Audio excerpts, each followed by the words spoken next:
Hello and welcome to Learn, Do, Become Radio, episode 66. I'm April Perry, and here at Learn, Do, Become, we help people who are drowning in the details of life to develop simple systems so that each one of us can do what matters most. Now, today's podcast is about organizing your way to success.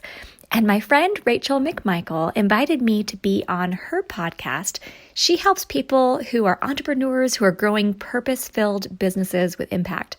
I love her mission and was thrilled to be part of her podcast. And what happened was she sent me a few great questions from her community of entrepreneurs. And on this podcast, we discussed the answers. So I'm going to share with you what those questions are, and you can come find all of it at our show notes page, learndobecome.com/episode 66. So here are the four main categories that we discussed. Number one is just general organization. If you're thinking, I'm struggling with organization, how do you do it? Business, thoughts, ideas. How do you make that happen? I'm going to share how I do that as a mother of 4 children, working side by side with Eric, and hopefully the ideas will be helpful to you in your life. Second, we talked about shiny object syndrome. That is so easy to develop because there are amazing things everywhere. But I'm going to help you focus and understand what you do when you get a new idea so you don't have to skip it or miss it, but you don't have to act on everything all at once. Third, we're going to talk about what you do if you have too much to do and not enough time. Really a common challenge, right? But it doesn't have to be a challenge, and we'll share why. And then finally, how to do it all, which, yes, we know you can't do all of it all at the same time, but there are some very specific things we can do to keep our homes focused and tidy and peaceful while still working hard and working well. Eric and I actually went on a walk this morning and we were talking about this whole concept of balancing family life and work and how you do it and where your motives are and how you make sure that you're actually creating the family life that you want. I'm really, really passionate about this because although not everyone in our community is an entrepreneur, I really believe that everyone at Learn, Do, Become has that entrepreneurial spirit. We're enterprising, we're creative, we're coming up with solutions, we're contributing to our communities, and it's so fun to see that happen. My goal is a STEP command central on every desk, and that's going to be a major theme throughout this podcast. If you have not yet attended our free class, it's at learndobecome.com/STEP. And again, everything will be on our show notes page, even links to Rachel McMichael's awesome site, rachelmcmichael.com. You can come learn more about her, but she's fantastic. So you can come to learndobecome.com/episode 66 for all that. Okay, we'll go ahead and jump into today's podcast.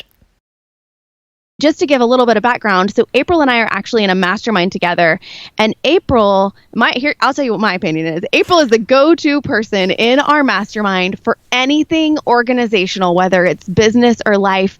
This woman knows what she's doing, and April, I'd love for them just to hear a little bit from you in terms of who you are, what you do, and how you got into this. Okay, well, my goal basically is to help people not to feel overwhelmed and to be able to architect a life of excellence. I work with my husband, Eric. He is awesome, and he's like the magic that makes all this happen behind the scenes. But the short story is that I was born to an awesome family, but I was raised in piles of clutter. I mean, digging through things, never invited people over, always felt embarrassed about my room and my house, and just never had clean, order, all those things that I craved. So from the time I was 13, I started learning about productivity. I got my first Franklin planner when I was 13 years old. I started becoming the most organized person in my school. I went to Franklin seminars with all these corporate executives when I was 17, and I'm sitting in the front row learning how to use a planner and how to organize. And I felt like it gave me an element of control that I'd never had before. I kind of felt out of control when I was growing up. And then it started building into decluttering my home because once I started having children, Eric and I are like, oh my gosh, we have piles of stuff too. We're moving it all around in circles. We're trying to work from home. I had a small home business I was running. Eric was working full time. We had all these babies. And I felt like I was out of control again. So I had to learn, how do you actually create a home environment that feels beautiful and calm and clean, but not stressful? And then how do you actually transition those same skills into being able to build a business and be able to help your family to become, financially stable and move forward in your career and live your passion and live your purpose? And so it's been a lot of years, almost 30 years now that I've been organizing and using planners and learning how to teach productivity. And Eric and I run LearnDoBecome.com, where we help other people, hundreds of thousands of people, to learn how to do the same thing. And it's just my mission when I wake up in the morning to help people who are drowning in the details of life and who want to create systems and get out of that drowning to be able to do that so that each one of us can do what matters most. Oh, I love that about what you do. And I actually asked my community. So for your listeners who maybe don't know much about me, my name is Rachel McMichael.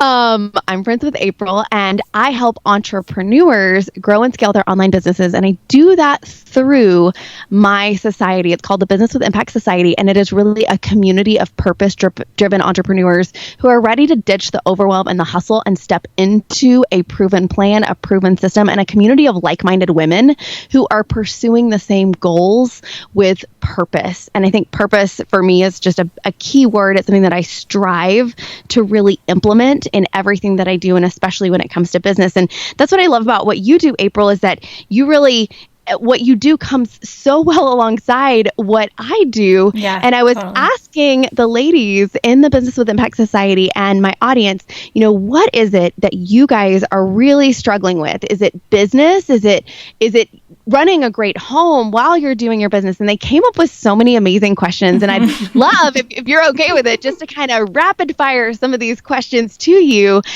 because I think that you really wrote the book on this stuff.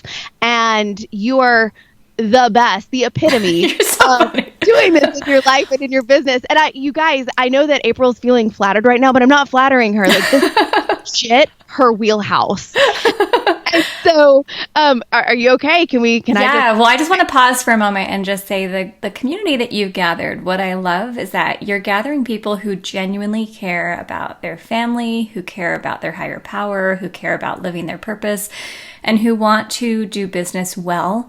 And everything that I've noticed about you, that you're very thoughtful in everything you put together, and that you have integrity, you know your stuff, you're doing great work. And that's why I was excited to be able to come on your podcast and be able to also promote this at Learn, Do, Become, because I think that when we're building a business, or building a career, we're building a family, we don't want it to be totally separate entities. Like, oh, now I have a business self, now I have a family self.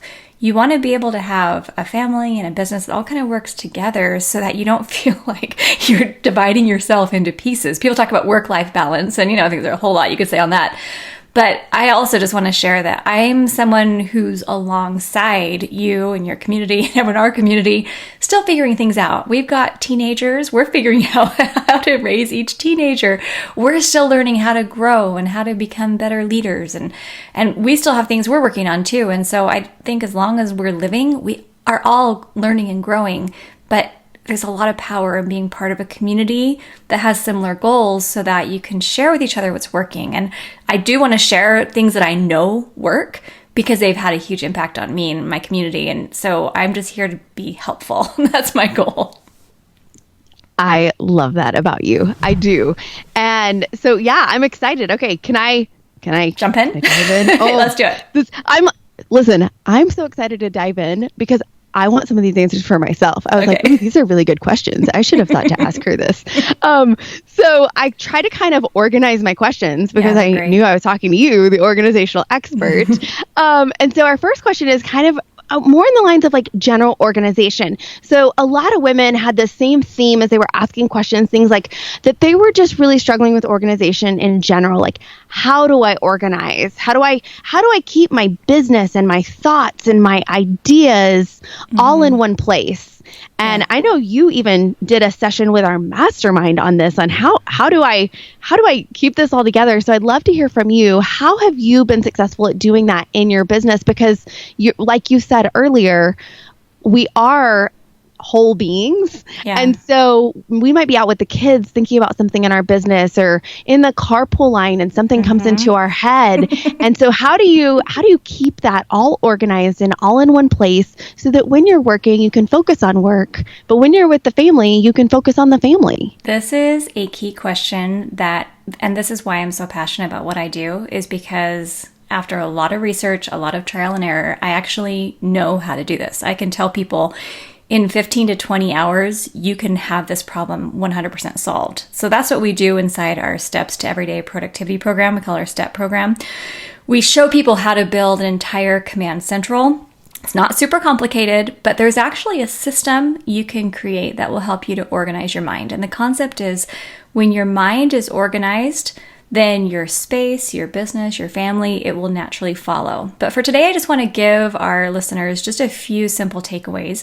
And these are things I talk about a lot at Learn to Become, but I'm just going to share a few parts of the Command Central that you could implement today that will actually start giving you some relief. Because I think the way you know a system works is when you start implementing it. If you're breathing better and you're seeing results, then you're thinking, oh, okay, this stuff actually works. It's not about having a whole series of random everything. It's actually having a very simple system. I think the simpler, the better. So the things I want to just mention today, I just want to talk about the calendar, projects, and routines. If you can get those three things locked in, you're going to breathe a lot better. Now, the whole Command Central, and there's a lot more we can go into at another time, but for today, let's talk about that. So first of all, calendar. It's essential. Some people don't have one. Some people have 5. Some people don't put things on it because they're like, oh, I'll remember that. Like the calendar has to be used, but only for the things that have to be done. So this is one of the keys to success, is having a calendar that feels so simple and so open. I think of it like a blank canvas. You want to wake up in the morning and feel like your calendar has hardly anything on it. That helps your mind not feel overwhelmed. But also the minute that something comes into your mind and you know, oh, I have to do this next Thursday, or oh, this needs to be done the day before, you put it on your calendar immediately so that you don't forget. So does that make sense? Any other clarification on that? Or you feel like that's good for the calendar? That totally makes sense. Okay, so we want calendar, simple, open, basic. Okay, next, the project tiers. Now, I'm just going to explain how I do this using Asana. I love Asana. It's asana.com. I use the free version. It's amazing. Our whole team uses it right now. And there's lots of other options out there, but this is the one we use right now. Asana is wonderful because you can actually create a project in there called my projects, okay? Like I have one called my Learn to Become projects. And on that projects, the way that Asana sets it up is usually people create a whole lot of projects over kind of like in the left-hand column or at this project level. I don't. I have one called my Learn to Become projects. And then inside there, I create little subcategories. I'm just going to name the four subcategories. And I think of it like a pyramid, okay? So the very top one, those are your current projects. So imagine in your business right now, I'm hopeful you have between 1 and 3 projects that you're working on in your business this month, and you can get them done more quickly, but at least in a month's time, you think, okay, here's 3 projects that I'm trying to get done. Then below the current projects, you have your in progress or waiting projects. Those are things where you've done all you can, but maybe you've delegated to a subcontractor, or you're waiting for a certain date to pass before you can continue, or you're like, oh, I've got to wait to get more information back before I can move forward. You don't want that sitting on your current list, because then when you sit down to work on it, you're like, well, you can't work on it. I'm waiting for something, and you feel a little stuck. So you have a little spot to put your in progress projects. Then you have your next in line projects, and that's just what's going to come onto your current list as soon as the current ones are completed. And then finally, you have your someday projects. And this is where you're putting those projects you really want to do, but you know now is not the right time. Just being able to have projects organized by current, in progress, next in line, someday, this is something that we use throughout our whole company. I use this with my personal life, my family life, my business life. But then the goal is that in a month's time, you have no more than 7 or 8 projects you're working on for your whole life. So right now I have a little chalkboard. Actually, my 17-year-old daughter she's very artistic. So she decorates it for me every month. And I have my September projects, and she made all these little apples on there. It's super cute. Like, I love it. She makes my little projects list. And then we have me, my family, and beyond. So basically I open up Asana, and I say, okay, here's my personal projects for the month, here's my family ones, and here's my professional ones. And I give it to her a little Post-it note, and she makes it beautiful and puts it on this chalkboard. But then what I have is a very focused list of projects that are balanced. So it's good stuff for me, like my personal health, books I'm reading, maybe I'm going through a fitness program, something like that.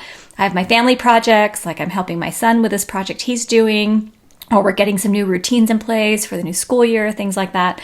And then I have my professional projects. And these are things like, oh, we're getting our affiliate system locked into place, or we're hiring a new person, right? So you have things that are more, professional. But that way, every morning when I wake up, I'm looking at this very simple projects list, and I have a whole method of how I get the projects done, but it helps simplify, because when you're trying to work on 100 projects at the same time, that's when you feel like a pinball and you're jumping around all day and you never feel like you get anything done.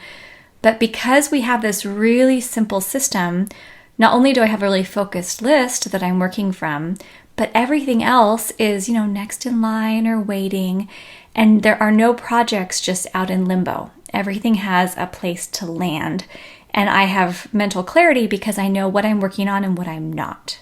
Okay, I've talked a lot. Any questions on that? This is so good. And I think it's so important. And something that I talk to my audience about a lot is keeping the main thing, mm-hmm. and not getting so bogged down in all the other someday things. And I love how you have taken that concept, but really clearly and succinctly laid it out in a way where it's not just you're focusing on the one thing, but now your brain can be so freed up because all those next things, they have their place in line, they have their place in time, but they're just not today. They're not right now. Well, you won't forget because they're written down. Yes. And I think as entrepreneurs, this is an area where so many of us, we make that mistake, especially when we're first getting started, because we see other people who have all the things and we think we need all the things right now. Right. And we can have all the things, but we don't have to have them today. And so I love this method. This is so great. Okay, so we talked about the calendar, we talked about the projects, and there's one more, right? Yeah, routines. And this is a big one because so many people don't know that a project is different from a routine. And we don't know where to put them. And actually, most people put all of these things on their to-do list. So if you look at most people's to-do list, I've looked at a lot of to-do lists, and typically it's super long, it's multiple pages, it's ever growing, it makes you sick to your stomach because it's like, look at all these things I have to do. But if you really analyze most people's to-do list, you'll see there are projects and sub-projects on the to-do list. There's routines, there's goals, there's calendar items, there's all this stuff, and it's just in one piece of paper. And so when you have everything lumped together, your brain doesn't know what to do, how to take action, and that's why you end up feeling stressed, or you'll get like rashes, or you'll feel like these chills start running down to your toes because you're so stressed out even thinking about it, because your brain doesn't know how to process it. So the key here is you keep routines totally separate. Now, routines are things that you're doing daily, weekly, monthly, quarterly, semi-annually, annually. And I actually have, in Asana, I have another on their project level, what they call a project. I call it April's Learn to Become Routines. I also have my personal routines. I keep them separate just 'cause I like them separate. But I have my routines, and I have them organized with little, subcategories with daily, weekly, monthly, etc. So the routines are things where you want to do these on a daily basis. And some of them, personal, are things like I'm drinking water, I'm exercising, I'm spending time with my family, we're grocery shopping, we have laundry day, things like that. Having routines are in place. In your business, it might be things like I am posting to social media, maybe a couple times a day. Right now, I'm posting a few times a week. Recording podcasts. Those are routines for me. Sending out a newsletter to our community. Being able to have leadership meetings. There's a lot of things that we do on a regular basis that are done over and over again. And when you can put those into a solid routines list, it takes it off your calendar. You calendar the ones that are like a meeting at 9 a.m., right? Like that's going to be on your calendar. But a lot of things that aren't really time specific or, don't have really strict parameters around them, you can just have them on a routines list that you're reviewing, weekly or so. And it's going to help you start locking in regular routines so they become habits. But what you'll notice is as soon as you separate your routines from your projects, you start getting a whole lot of clarity because you realize, okay, I wake up in the morning, I look at my calendar. Like this is my exact process I go through. wake up in the morning. I mean, I have my morning routine that I do. But when it's time to get working, I open my calendar and I say, okay, let's just look at the day. All right, I've got a couple of podcast recordings. We have a meeting this afternoon. I've got an event tonight. And then, the rest of the day is flexible. So as long as I see my calendar, I know the kind of the general framework for my day. I know what I need to be wearing. Do I need to shower early? Can I shower later? That type of thing. Then I look at my routines. Okay, how am I going to fold in my regular stuff? My morning routine, my afternoon routine, evening routine, kind of just making sure all of that's feeling good. When are we walking the dog? How are we getting dinner? Am I putting in the crock pot? All those little decisions you need to make. And then I work on projects during the bulk of the day. So basically my calendar keeps track of any commitments. So my mind is calm. I'm not forgetting any appointments. My routines keep track of all those habits and all the things that are keeping my personal, family, and business life moving forward. But then I have a lot of time every day to either work on projects, and I just open up my projects list and I start working on them because I've got them all really narrowed down. So I know what my business projects are and I can put my energy towards the most important things. But then what I end up having is a lot of discretionary time during the day. And this is where I'm able to enjoy being with my husband. I'm talking with my children. I'm working with my kids. We have fun chatting with the neighbors. And we've had some hilarious things happening in our neighborhood this week. And kids are getting asked to homecoming and hilarious stuff has been going on behind the scenes. And then I can enjoy life because I'm out walking and I'm talking to people and I'm exploring and listening to audiobooks and, going to the library and doing things that fuel me. And being able to serve and give my heart to my family and connect with God and have all this time. And so just having that calendar, projects, routines in place, it is kind of, some work to build it and to get a system together. But then our home and our life is generally organized because there isn't that pressure and I'm not wasting time ever looking for things, procrastinating, wondering what I should do, feeling stressed out. I spend zero time doing those things. And that's why I have time to actually live my life and feel like I'm living my purpose and that stress has gone away. Oh, this is so huge. And I love the way you're able to just, again, so clearly lay this out for everyone. And here's the beautiful thing about that, April, and you know this and I know this, but just in case our listeners didn't realize this, when you have that free bandwidth in your day to actually go and spend time with your kids and go on those walks and spend time with God and do all those things that are so important that fill you up, then you're able to give that much more to your business, be that much more creative, and your productivity actually increases. And crazy. So it's yes. And so then it's like this ripple effect, whereas most people are in this whirl, this tornado cycle that they can't get out of. If they'll take those, 10, 15, 20 hours, and it seems like a lot, but if they'll take that time and put these things in place and get the command central in place, then what happens on the other side of it is this new cycle of being creative, being filled up, moving forward. And the productivity and what you've even experienced in your own business over these last several years as you've really refined this have just been incredible. And imagine how much more will come the more you do this. I know. And it's what's so exciting is that this isn't something that's just for certain lucky people. It's really anyone who wants to calm their mind and create a little system and get organized, they can do this. It's not hard. It's just you have to be ready for it and want it. Yeah, absolutely. Well, and this really, having this in place really answers so many of the other questions that I was going to ask you today. Well, the other questions are going to build on this, so they're going to be kind of quick, but that was the meat of it. Now, I love your other questions.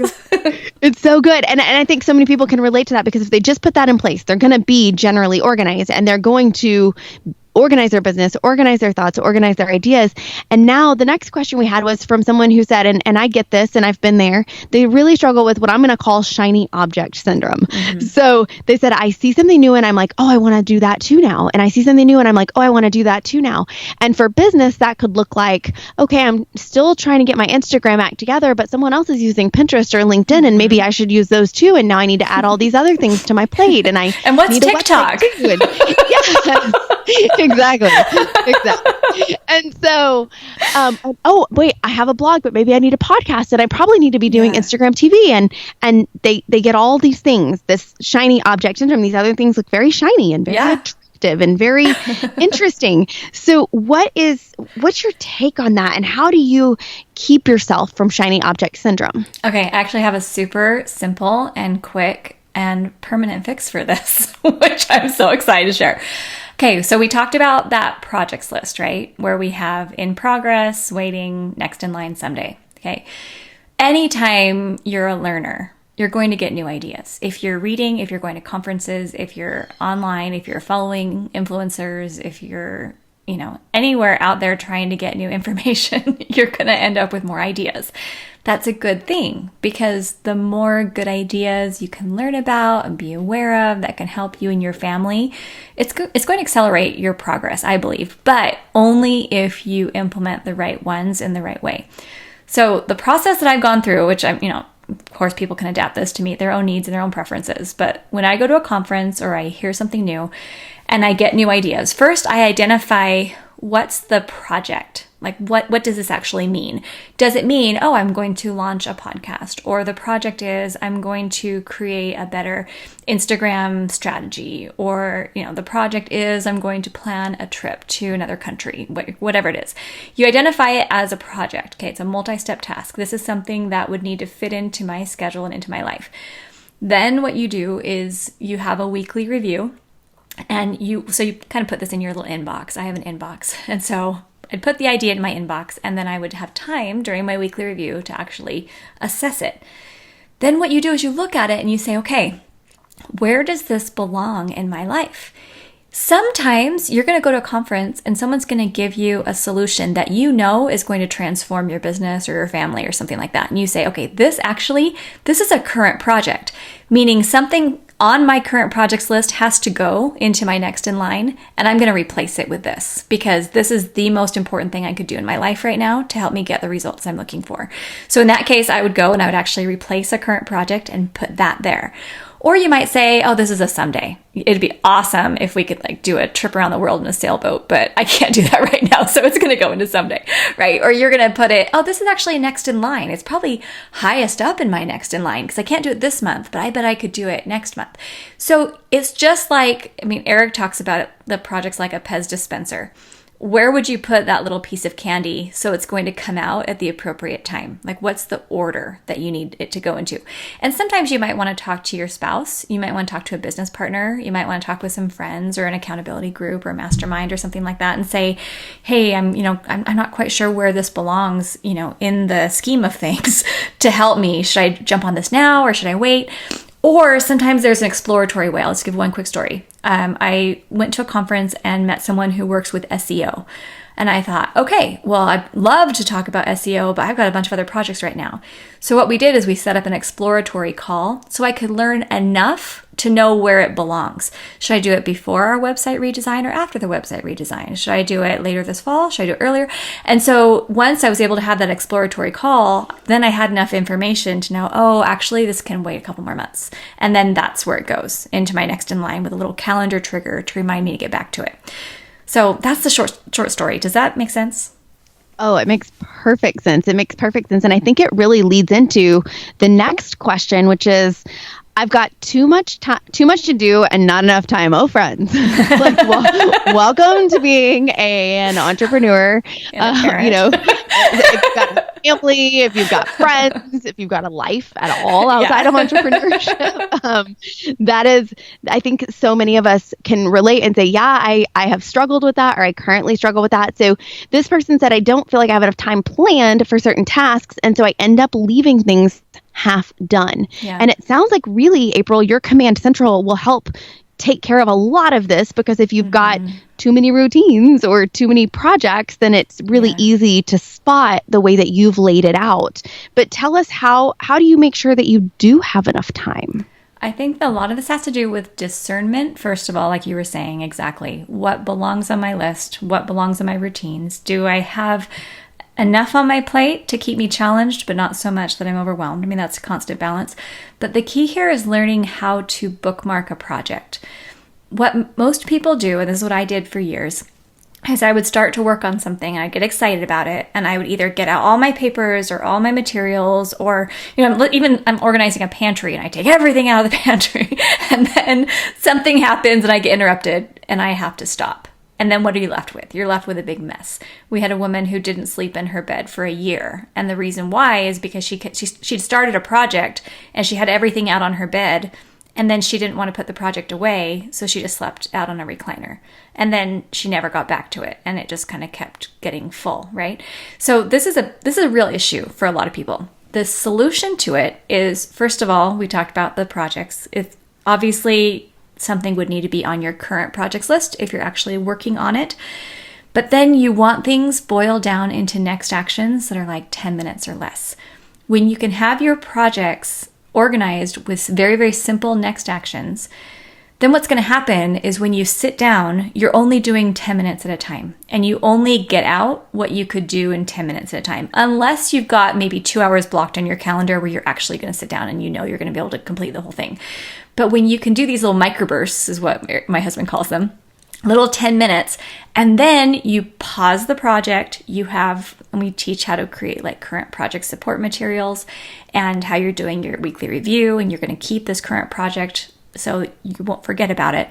When your mind knows, hey, I can stop right now, I won't forget about the project, I'm going to come back and here's the next action I'm going to do the minute I sit down, then that essentially gives your mind a bookmark. And when you close a book and it has a bookmark in it, you feel fine, because when you come back to it, you're just going to open the book again to the bookmark.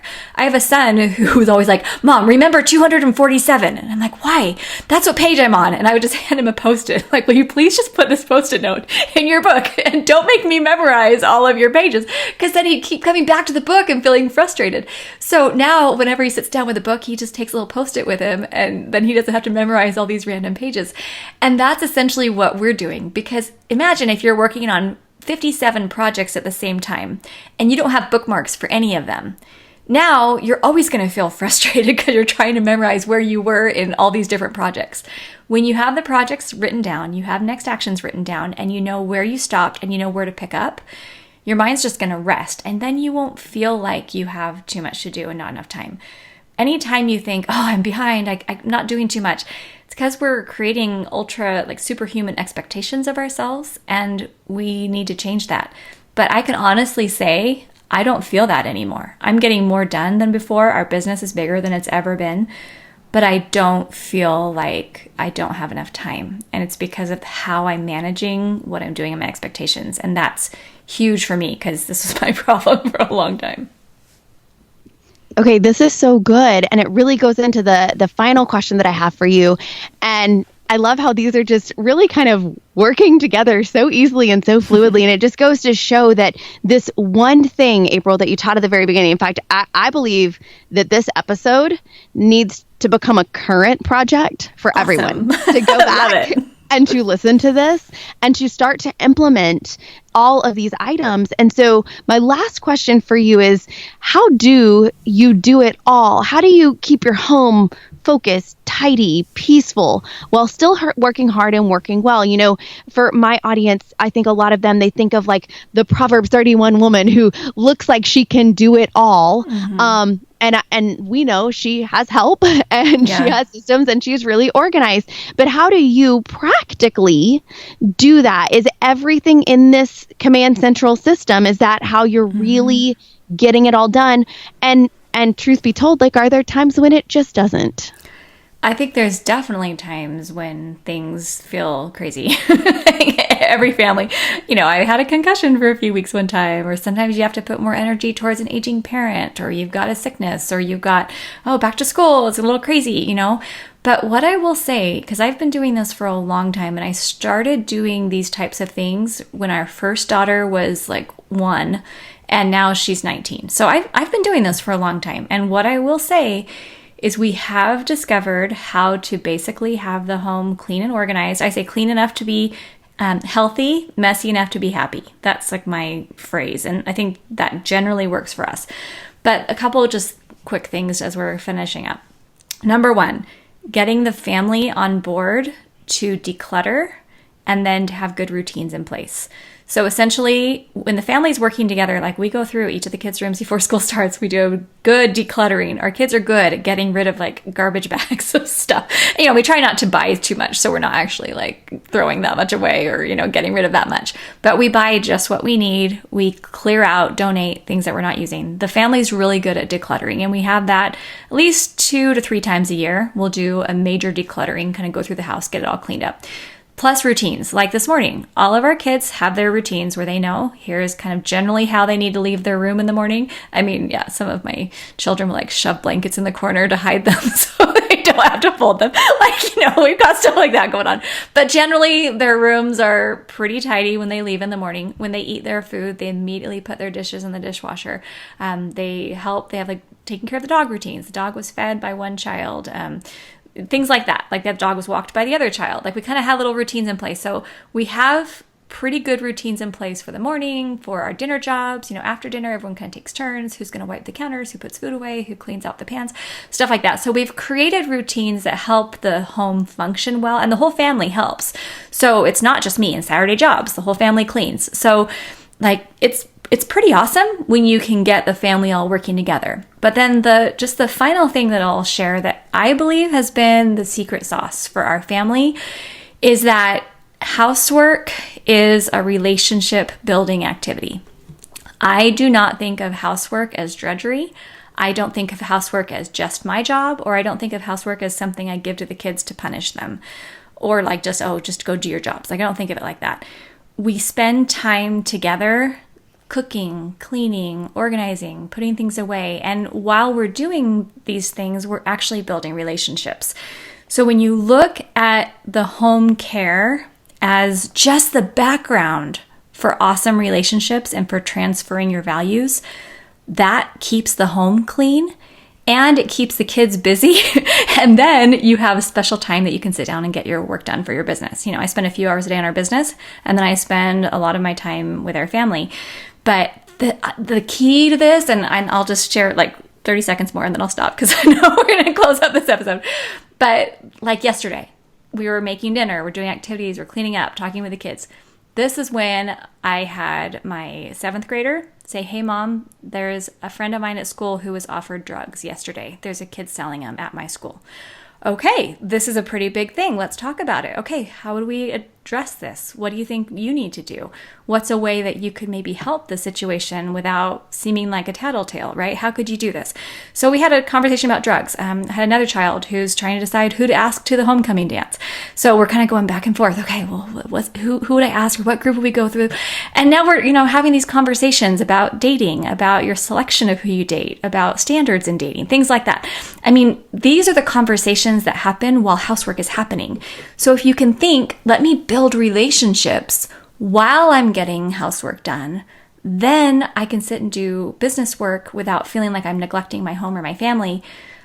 It's just amazing to see how it all works together. I love that. And even I notice that with my 6-year-old right now, she's able to do so much. And when we do it together, we have fun doing it. Yeah. And so cooking is now, it was exhausting when she was younger and she wanted to help. And there was a lot of patience to be had.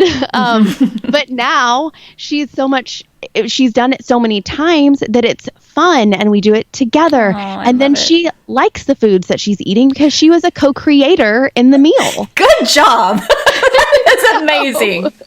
So smart. And so it is so true how this all really does work together as a whole moving system. And it's not just put this in place in your business, but it's if you'll do it in all the places. So I know my listeners right now are like, okay, I need to know where to find April. I need to go binge on her podcast. I need to go get this course on this Command Central that she's been talking about. Where can they get to know more about you and find out more about what you do? Yeah, we love it. Okay, so we have a free class at learndobecome.com/step.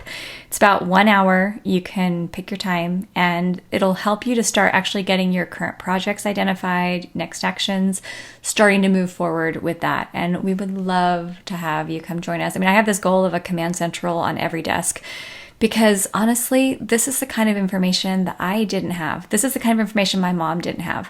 And not just for women. I mean, we have a lot of men in our community as well. But when you have a system to support you and your brain can feel calm, then you can do your work. Then as you're going through Rachel's course and you're learning more about how you can get your business organized and you're getting things all set up, they're actually set up as projects that you can just start knocking off, and you're going to start having more confidence in yourself because you're going to know, okay, I can actually move forward on whatever I decide to move forward on, and I'm not going to feel overwhelmed. And that's the biggest thing that stops people from being an entrepreneur or getting into any new project really, is that fear of pain, the fear of being overwhelmed, the fear that I'm just not gonna be able to make it.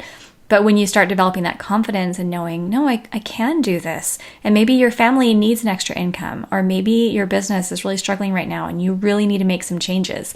That's 100% possible. And a system's just gonna help you to be able to do it. But I love the work you're doing, Rachel. I'm so proud of all of your community members, because it takes a lot of guts to get out there to do this. And it's not easy, especially when you're trying to balance a family. But it's pretty amazing, the resources that are out there to help you if you can use them wisely. And, I'm just grateful for the chance to help participate today. Oh, this was so good, April. So we're going to post links to all of this in our show notes, learn-do-become/step. April, thanks so much for taking time today to share with us and everyone who's listening right now. This is a project. Getting this in place, it's a current project for most of us in our businesses. So make sure to go back, listen again, take extra notes, and go find April, learn-do-become.com/step. Thanks, April. Thanks so much, Rachel. Thank you so much for joining us today at Learn, Do, Become Radio. Remember that all of our links and notes for this podcast will be found at learndobecome.com/episode 66. We're thrilled that you're with us and hope that as you listen to this podcast, maybe some new ideas have popped into your mind, and perhaps you would like to share those with our community. You can come to the show notes page and leave a comment. We love those. And our goal really is to create a strong community where we're all here to help one another. So whether you are building a business, or you're leveling up in your career, or maybe you're taking really good care of your family and your personal life, and you're trying to create more order and peace and balance, we are so thrilled to be with you and really appreciate your participation here. Please share this episode with friends and come back and join us. We're so thrilled to have you here on the podcast, and send our love. Thanks so much. Have a great day, and we'll see you soon at learndobecome.com.